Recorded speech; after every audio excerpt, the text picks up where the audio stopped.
dolgoušček, bílý máš kožušček, chytré tačke, ústré zubke, dlouhé brke, reflexiu.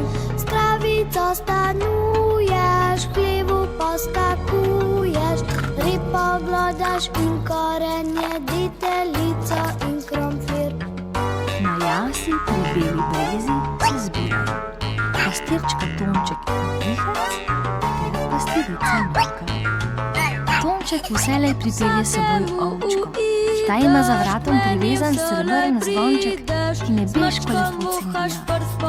Tudi Mihec pride z ovčko, a brez zvončka. Minka pa ima s seboj razigranega in glasnega kozlička. Kliče ga Meketajček.